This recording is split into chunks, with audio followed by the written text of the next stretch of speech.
지난주에 이재명 의원이 당대표 출마 선언을 했죠. 네, 여기에서 일요일에. 이제 이재명이 평가한 민주당의 모습이 좀 보인 게 있었어요. 네.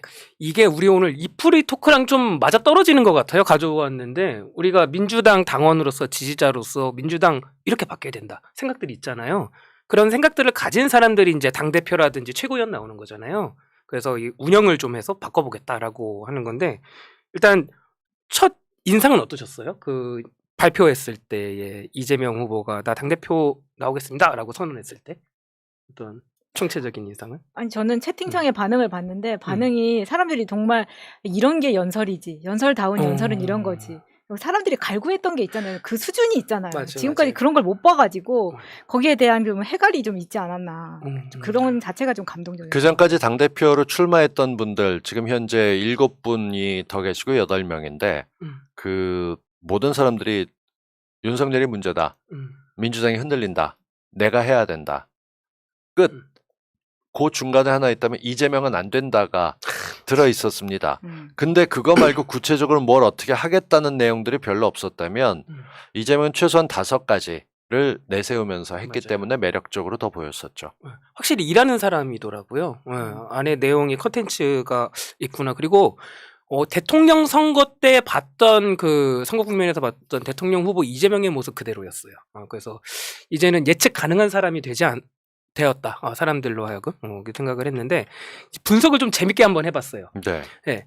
이게 제가 이렇게 말을 한다고 해볼게요. 나 오늘부터 다이어트 할 거야. 이 말은 이런 고백이에요. 나 어제까지 다이어트 안 했다. 네.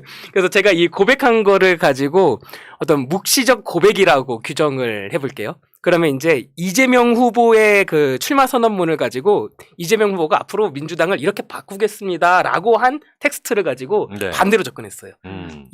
이재명 후보가 봤을 때는 민주당을 이렇게 평가하는구나. 민주당은 이게 문제입니다. 이렇게 접근을 해봤는데 몇 개로 나눠봤는데 첫 번째 같이 화면 보면서 얘기 나눠볼게요. 이재명 후보가 처음에 이런 제목으로 갖고 왔어요. 이기는 민주당 만들겠다고 했어요. 이기는 민주당 이재명은 합니다. 그러니까 이재명 의원이 봤을 때 지금의 민주당은 패배하는 정당이에요. 약한 정당인 거예요. 제가 빨간색 표시를 한 게 묵시적 평가예요. 평가를 명시적으로 하진 않지만 은연중에 넣은 제가 빨간 부분만 좀 읽어드릴게요. 이기는 민주당을 만들겠습니다. 그 첫 시작이 이기는 민주당을 만드는 겁니다. 라고 하면서 명시적으로 이건 한번 칩니다. 패배하는 민주당과 결별하고 네, 다시 이제 묵시적으로 이기는 민주당으로 완전히 바꾸겠습니다. 민주당이 약하다는 얘기도 합니다. 강한 민주당을 만들겠습니다. 이거는 민주당이 좀 약하다는 거죠. 그렇죠. 네. 확고한 비전으로 전국을 주도하는 당. 자, 바꿔볼게요. 확고한 비전으로 전국을 주도하지 않는 당이라는 거예요. 그렇죠. 네. 야당의 역할을 제대로 하는 야당. 또 바꿔볼게요. 야당의 역할을 제대로 안 하는 야당이라는 거예요. 네. 국민 지지 속에 할 일을 하는 당. 국민 지지 속에 할 일을 하는 당이 아니라는 겁니다. 지금까지 아니었다. 네, 그런 정당이다라고 평가를 했더라고요. 맞아요. 패배하는 민주당과 결별하고 이 말이 사실은 지금 지난 대선에서 우리한테 보여줬던 게 민주당이 운동을 안 하면서 선거운동을 안 하면서 패배를 원하지 않았냐라는 의심 가득 찬 눈초리를 벗어날 수가 없는 거를 딱 그 집어준 거죠. 의심이에요, 현실이지. 그걸 왜 의심이래? 아는 사람이 마천님 방송에서 솔직하셔야 됩니다. 너무 착하게 말해주셨다. 확신으로 하겠습니다. 네. 아마 저 부분에서 굉장히 공감했을 거예요. 그래 제목으로 갖고 나와버렸단 말이에요. 이기는 민주당이 되겠다는 거예요. 민주당 너무 약하다. 제가 봤을 때는 강하게 만들겠습니다. 라고 갖고 나왔는데 이 두 번째 갖고 나온 분석도 저는 너무 좋다고 생각을 했던 게 다 공감하실 거예요. 보세요. 두 번째는 뭘 갖고 나왔냐면요. 지금의 민주당은 잘해서 국민의 선택을 받는 정당이 아니다라고 평가하고 있어요. 이재명 의원은. 자, 또 이제 묵시적 평가 문장을 읽어드릴게요. 상대의 실패에 기대는 반사이익 정치를 끝내고, 자, 바꿔 말해볼게요. 상대 이익에 기대는 반사이익 정치를 하고 있었다는 거잖아요. 상대가 실수하기를 바랬다는 거잖아요. 네. 스스로 혁신하며 스스로 혁신 안 했다는 거죠. 스스로 혁신하며 체감되는 성과로 체감되는 성과 안 줬다는 거예요. 국민의 사랑과 기대를 모아가겠습니다. 이렇게 잘해가지고 국민의 사랑과 기대를 모으지 못했다는 거예요. 네. 이념과 진영에 갇힌 정쟁 정치를 배격하고 이 부분이 참 좋았어요.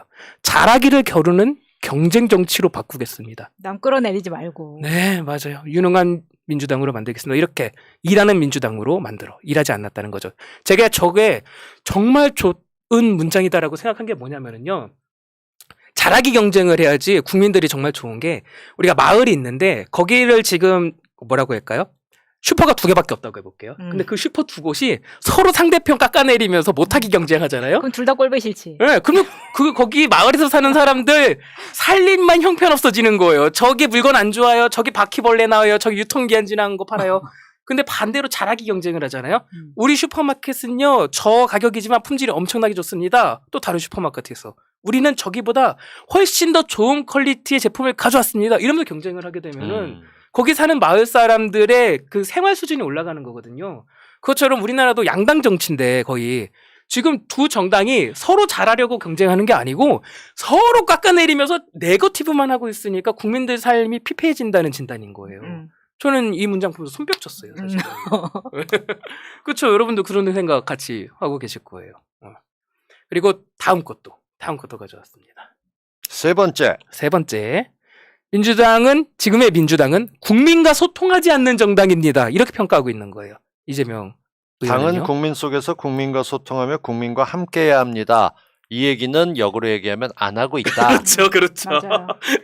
지금 이재명 의원이 이 방송 보고 있으면 속 시원할 거예요. 이게 말하고 싶은 거를 조금 부드럽게 했는데 제가 그거를 제대로 가져오는 거잖아요, 지금. 네. 여기서는 또 그러니까 정말 하고 싶었던 말인 거예요. 그래서 명시적으로 평가를 해버립니다. 파란색으로 했잖아요, 제가. 민주당의 민주가 부족하다는 지적이 뼈아픕니다. 그렇게 생각한다는 거예요. 민주당의 민주가 부족하다. 민주당이 누구나 당원하고 싶은 정당으로 혁신하고 지금의 민주당은 누구나 당원하고 싶은 정당이 아니라는 거죠. 국민 속에서 연합노소 누구나 자유롭게 활동하는 소통정당으로 만드는 것이 해법입니다. 자, 여기서 이 문장에서는 2가지가 포인트인데 첫 번째가 소통정당이 아니라는 겁니다. 소통정당으로 만드는 게 포인트라고 했잖아요. 그렇죠. 화장실이 진짜 대표적인 거죠. 네, 맞아요. 소통 안 하잖아요. 그리고 오만이야.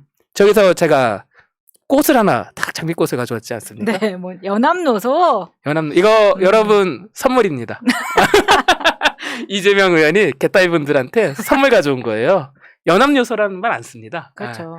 남녀노소라고 연합요소. 하는데 일부러 안에다가 이스터에그처럼 딱 재미나게 선물을 숨겨놓은 겁니다. 장미 숨겨놔가지고 여러분들 장미 가져가시고. 소통한다는 게 되게 힘든 일입니다. 저는 제가 유튜버를 시작하고 있지만 유튜버 하기 전에도 제 홈페이지에 번호를 공개했었어요. 맞아요. 홈페이지에 전화번호를 공개해 놓는다는 얘기는 듣겠다는 얘기고 듣다 보면 절반 이상은 욕이 옵니다. 우리는 잘했다 칭찬하는 건 정말 드물게 쑥스럽지. 맞아요. 근데 뭐 하나 잘못했다면 득달같이 지금도 저한테 문자가 되게 쏟아져요. 전화 걸려오는 것도 너무 많고 야 너 지금 방송하고 있을 때냐 현장 가라 이 새끼야 이렇게 맞아요. 얘기하시는 쌍욕하시는 분들이 있는데 그래요. 현장 방송도 있는데 굳이 여기 와서 이러시는 거 볼 때 좀 답답하다 하는데 소통이라고 하는 건 양방향이어야 되고 저도 제 얘기를 하는데 입 닥치고 들어라만 해야 되는 분들도 많아요. 그러니까 이분들이 소통을 안 해봐서 왜냐하면 권위적인 사람들이 얘기하던 것만 똑같이 그러니까 내가 얘기하면 너 무조건 들어 그게 소통이야 이런 꽉 막힌 분들도 많아요. 저는 이 소통하는 정당 만들겠다는 게 이재명은 변호사 시절부터 번호를 그대로 유지했고 그게 지금까지 돼 있습니다. 우리 전에도 말씀드렸지만 서울시에서 유일하게 뽑힌 구청장은 하루에 많을 때 400통 이상 전화도 받는다라고 얘기를 했어요. 번호 알려주는 게 별게 아닌데 조그만 유튜브 내에서도 지 전화번호 공개 안 하고 전화 걸어서 뭐라고 항의하면 얘기하면 제 전화번호 어떻게 아셨나요? 뭐 이렇게 얘기하시는 분들이 있어요.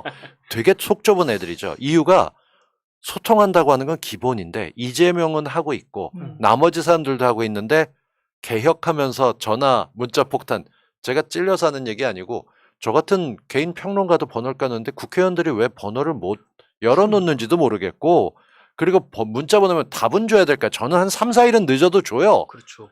소통 안 하는 거에서 이재명 의원이 오직 답답했으면 이럴까?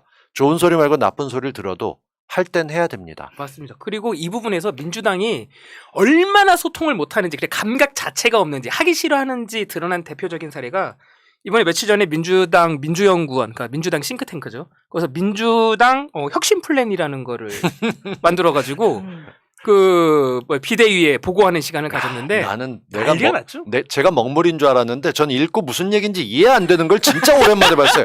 혁신을 하겠다 그러면 우리 쪽에 있는 네. 이경 대변인 이번에 최고위원 출마하면서 웃기는 얘기했어요. 뭐요? 들어라, 음. 이래라, 뭐 이런 식으로 했고 아주 간단하게 귀에 쏙쏙 들은 혁신은 원래 그래야 돼요. 그렇죠. 근데 10개나 되고 그 10개를 읽고 났는데 이게 뭔지 이해가 안 돼요. 설명을 봐도 왜 이게 혁신이야? 라는 맞아. 얘기들이 많은데 돌아버리는 줄 알았어요. 그걸 보고까지 하고 혁신 플랜 뭐 윤석열이야 웬 플랜이 들어가 한국말 없어? 혁신 계획하면 뭐 이상한 거야?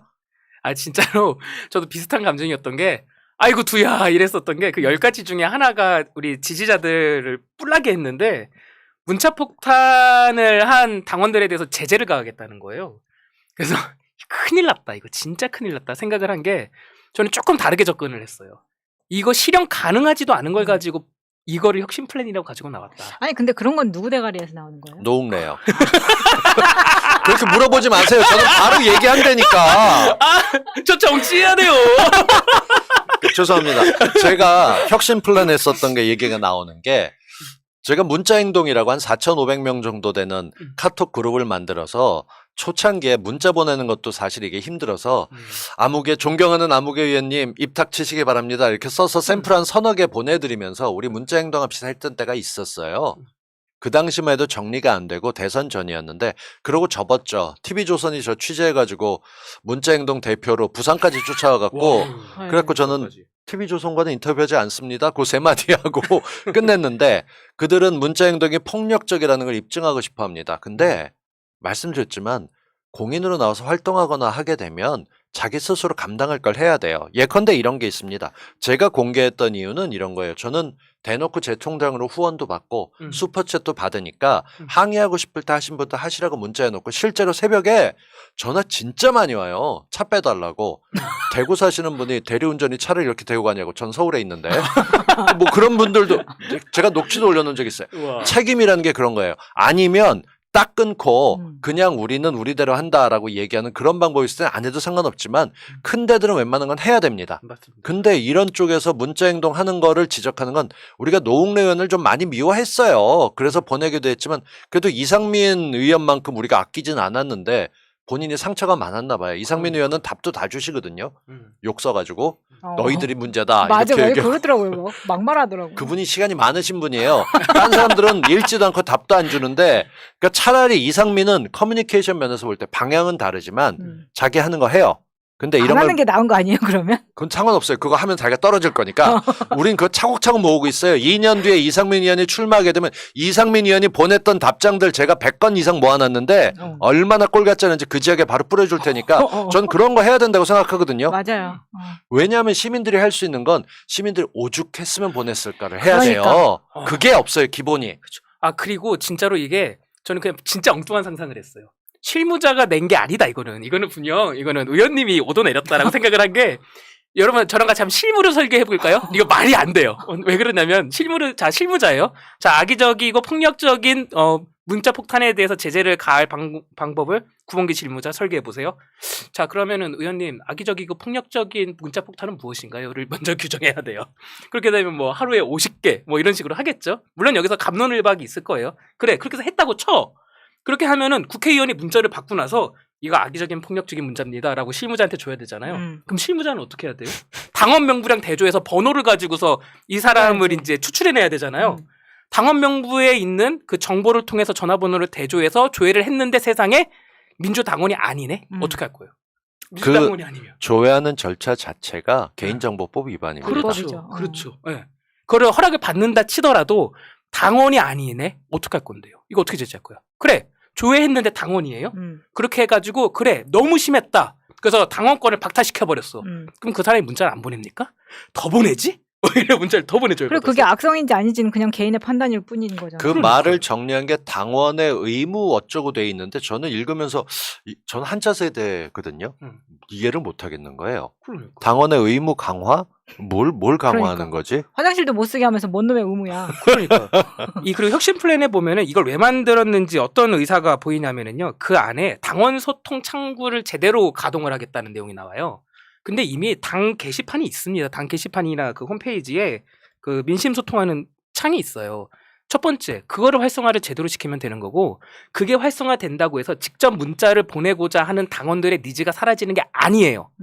그러니까 문자를 보내는 사람들, 당원들, 지지자들의 니즈는 직접 소통해 있는 거란 말이에요. 내가 보내는 민원이 당직자들이 확인하는지 확인하지 않는지도 확인되지 않는 이런 데가 아니라 내가 생각하는 어떤 문제가 있는데 그 문제와 직접 관련돼 있는 사람한테 내 의사를 직접 전달하고 싶은 거란 맞아요. 말이에요. 그렇죠? 두 개의 니즈는 다른 거예요. 두 개의 니즈는 다른 거예요. 저 구청장 선거 컷오프 당했을 때요. 관련자들 문자 폭탄 엄청 받았어요. 근데 지지자분들이 엄청나게 보내줘가지고요. 그런 거랑 같은 거란 말이에요. 그리고 의원들이 너무 쫌스럽지 않아요, 그거? 이거 너무 반복적 문자인데? 왜냐하면 그게 다선들은 강해요. 한 번도 그런 일이 없었는데 요즘 들어서 갑자기 누군가가 그러니까 이명박 시절에 저게 누가 촛불을 사줬으니까 들고 나가지 초가 비싸면 얘기도 안 하겠어. 그 초 누가 돈 된 놈 누구냐 찾아냈던 정서가 지금 3선, 4선, 5선에겐 있어요. 그거네. 네. 그러니까 내가 초선 재선할 때만 해도 이게 아니랬는데 조선일보 인터뷰 한번 하게 되면 우리 지역 잘하는구나 했는데 갑자기 뉴스에 하나 나왔던 걸 어떤 팟캐스트나 유튜브에서 떠든다고 왜 나한테 항의폭탄이 와? 이건 누가 배우가 있어. 찾아내라고 생각하는 그 올드한 낡은 정치인들이 가뜩이나 3선 이상 제한해갖고 지금 스트레스 받는데 그러니까. 진짜 하면 어떡해? 이러니까 이분들이 떨면서 이런 거 못하게 해야지라고 얘기하는 거죠. 저는 이건 정말로 잘못됐다고 보고요. 소통할 맞아요. 생각이 없는 어르신들. 그래서 3선 이상 하신 분들이 정신 차려야 된다 이 말씀을 꼭 드리고 싶어요. 맞아요. 그리고 굳이 이렇게 시스템을 설계하지 않더라도 제가 말씀드린 것처럼 아예 안 굴러가고요. 예컨대 패륜적인 문자는요. 지금 시스템 내에서도 고소하세요. 당신 죽여버리겠다. 그렇지. 이런 문자는 그런 거는. 아유 고소해야죠. 그걸 누가 뭐라고 해요. 그리고 네. 어떤 선동하는 사람들도 그런 문자 써서 보내는 사람은 없습니다. 맞아요. 욕 쓰지 그러니까요. 말고 저 하고 싶은 얘기를 명확하게 정리하라고. 길게 쓰면 안 보니까 아무개 의원님 이 결정은 취소돼야 됩니다. 그렇죠. 당원의 이름으로 꼭 부탁드립니다. 뭐 이 정도 써서 보내자고. 비아냥거리는 것도 이해력이 돼야 되는데 문자 폭탄을 저는 제가 응원 문자를 하루에 한 150통, 200통을 받아본 적이 있어요. 근데 제가 정치평론 안 하겠다고 때려치겠다고 그러고 막 그때 그랬을 때 다다다닥 문자가 들어오는데 하루 종일 울리는데 정말 이거는 일상을 못하고 안철수가 뜨거웠다 뭐 이런 얘기하는 게 이해가 돼요. 근데 그게 욕이라면 인생에 내가 헛살았다는 생각이 들 수도 있어요. 의원들 같은 경우 마음이 여린 분들이 더 많은 거지. 이해는 하는데 그래도 그 얘기를 국민의 세금 받아먹는 국회의원들이 할 거나 내려와 당신 말고도 하고 싶은 사람들 많아 이런 얘기를 해주고 싶어지는 거죠. 그리고 아예 핸드폰 열어보지도 않는다는 이야기도 많잖아요. 그리고 다른 폰 갖고 와봐 이러고 맞아요. 얘기해서 하는 거죠. 자, 아이고 소통이 너무 중요하니까 얘기하다 보니까 길어졌는데 다음 것도 있습니다. 빨리 할게요 이제. 천천히 하세요. 전 5분만 있으면 돼요. 짧게 줘 제발. 예. 자, 이재명 의원은 민주당을 이렇게 평가합니다. 네 번째, 지금의 민주당은 민생 실용 정당이 아니다. 민생 중심의 개혁적 실용주의로 현장에서 문제를 찾아 해결하며 그렇게 안 했다는 거죠, 그렇죠. 지금까지. 예. 신뢰와 기대 속의 국민의 삶과 대한민국의 미래를 책임지는 민생 실용 정당으로서가 아니었다라는 거예요. 그렇게 나아가야 된다는 거는. 밑에 문장은 좀 뼈아픈데요, 저는 개인적으로. 국민 우선 민생 제일주의를 기본으로 실용적 민생개혁 현장 중심의 생활 정치를 일상화하겠습니다. 반대로 말하면 그렇게 안 했다는 겁니다. 근데 정치의 본령은 국민들 먹고 사는 문제 책임지는 거거든요. 아니 먹고 사는 문제가 해결돼야지 뭐 철학도 하고 하는 거 아니겠습니까? 그런 부분이 민주당이 해태하고 있었다 라고 꼬집는 문장이라서 가져와 봤어요. 다섯 번째도 있습니다. 다섯 번째, 이재명 의원은 지금의 민주당을 이렇게 평가합니다. 지금의 민주당은 미래형 정당, 그러니까 내일을 준비하는 정당이 아니다. 미래형 민주당을 만들겠습니다 라고 말하는데 이건 다시 바꿔 말하면 지금의 민주당은 미래형이 아니다 라는 말이죠. 오늘을 바꾸고 내일을 준비하는 민주당으로 거듭나도록 하겠습니다. 영입보다는 양성, 발탁 원칙으로 유능한 인재들에게 기회를 제공하겠습니다. 이 윤석열 정부랑 뭐 일맥상통하는 면도 있네요. 미래를 보지 않고 계속 과거만 쫓거나 뭐 이러고 그렇죠. 있는 거잖아요. 그리고 밑에 있는 문장도 좀 일부러 가져왔었던 게 저거는 이번에 우리가 그 갑자기 이름이 기억이 안 나네. 폭주기관차였었던 그 박 여성분 누구야? 비대위원 전 비대위원. 지현이라고. 네, 맞아요. 박지현 씨 생각도 나면서. 박쥐현 이렇게 부르는 사람들도 많습니다. 예. 저는 생각나서 가져와 봤고 마지막 여섯 번째. 지금의 민주당은 갈등과 분열, 편가르기의 정당이다라고 평가를 하고 있더라고요. 통합의 민주당을 만들겠습니다라고 말을 했어요. 이건 반대로 지금의 민주당은 통합의 정당이 아니라는 거죠. 분열이죠. 그렇죠. 음. 다름을 이유로 한 갈등과 분열이 아니라 정권 창출이라는 하나의 목표 아래 통합하고 단결해야 합니다. 그렇지 않았던 거 경험을 엄청나게 했죠, 뭐. 대선 전국에서요. 네. 우리 내부를 편가르는 모든 것들과 결별합시다. 라고 말을 했어요. 이렇게 크게 6가지 진단을 하고 있더라고요. 이 6번째 진단 같은 경우에는 본인이 굉장히 고통받고 있는 것도 맞잖아요. 맞아요. 항상 제가 여러 번 했던 이야기긴 한데 작년까지만 해도 이재명이 민주당에 개파가 없어서 힘이 없어서 이렇게 무시하던 사람들이 이제는 이재명 가지고 이렇게 난리를 친다는 게 너무 웃긴 거예요. 그러니까. 될까봐 나오지 말라고 하는 상황. 나오니까 이제는 반 이재명 연대를 형성하자고 하고 있잖아요. 그럼 그동안 민주당에서 그렇게 헌신적으로 일을 했다고 하는 우리 설모 의원님 같은 경우에는 본인 경력 사항에 전 김대중 대통령 비서관 이렇게 써놨던데 그렇게 오랜 시간 했는데 왜 이재명만큼의 지지를 얻지 못하고 있었습니까? 그렇죠. 그렇죠. 상품이 안 팔리면요, 시장에서 상품이 안 팔리면은 이 상품이 왜 안 팔릴까를 생각해봐야죠. 왜 소비자들을 탓을 해요? 조만간 유통기한 지날 것 같던데. 나 이러면 안 돼. 이러면 큰일 난다. 그럼 현실 정치는 그러면 안 돼. 이미 지났죠. 유통기간이. 네. 왜냐하면 그 김대중 선생을 직접 모시고 비서로 시작했다라는 점에서는 충분히 그 시대에 힘든 일이었겠다. 왜냐하면 주류가 아니었고 지금처럼 높이 평가될 때도 아니었어요. 그리고 이분 같은 경우는 호남 출신이 아닙니다. 마산분이시죠. 다들 동교동계다 보니까 전라도 출신이거나 호남이겠다라고 오해하시는 분들이 있지만 마산 사람입니다.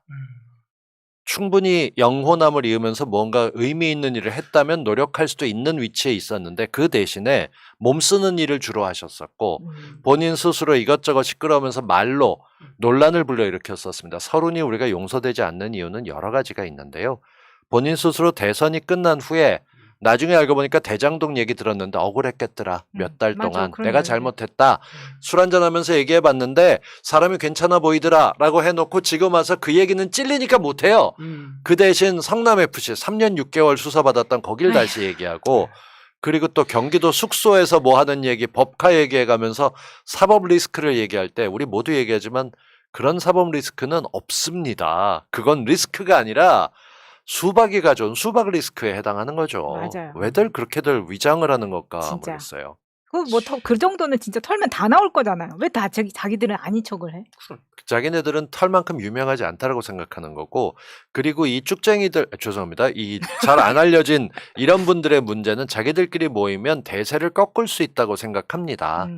그러니까 우리가 민주당에서 중앙위에서 컷오프를 해서 충격받았던 게 이재정 의원 같은 경우였었어요. 맞아요. 지명도나 이런 걸 볼 때 밀릴 리가 없는데 그리고 양보했던 것도 아닌데 양양자 의원하고 이재정 의원 둘 중에 중앙위원회가 뽑았다라고 하는 거. 그때 나왔던 뒷말이 뭐였냐면 호남 출신이 지도부에 없기 때문에 민주당이 원래 호남당이었는데 너무 전국당이 돼가고 있다고 호남 출신이 하나 올라가야 된다. 지금도 우리 우상호 의원이 그 지역별로 투표한다 그랬을 때 호남이나 영남에 사람이 너무 없다. 말이 안 되는 거죠. 그렇죠. 그렇게 따지면 그건 최고위원회가 아니라 지역 분배 공정위원회 뭐 이런 거 만들어서 거기다가 각 지역당 하나씩 올려놓으면 되죠. 그렇죠. 4명이 별도위원으로. 말도 안 되는 일들을 벌이고 있어서 그런 게 참 한심하다 싶은 생각이 들어요. 그렇습니다. 자, 어쨌든 정리를 하자면은 이재명 의원이 평가하는 민주당에 대해서 이렇게 조목조목 여러분들과 나눴는데 다 동감하실 거라고 생각해요. 공감하실 거라고. 소통 안 되는 민주당 그리고 민생 제대로 안 챙기는 민주당, 이기지 못하는 민주당. 여러분들이 이것들 공감하고 이재명 의원 계속해서 지지해 주셨으면 좋겠고요. 그리고 이거를 가져왔던 이유 중에 또 하나는 이재명 의원이 여러분들한테 숨겨놨던 선물 잘 챙겨가시라고 일부러 제가 거기다 장미꽃을 딱 넣어놨습니다. 이상입니다. 네. 네. 이재명 의원의 당대표 출마 선언을 이렇게 보니까 또 핵심이 보이네요. 네, 잘 들었습니다.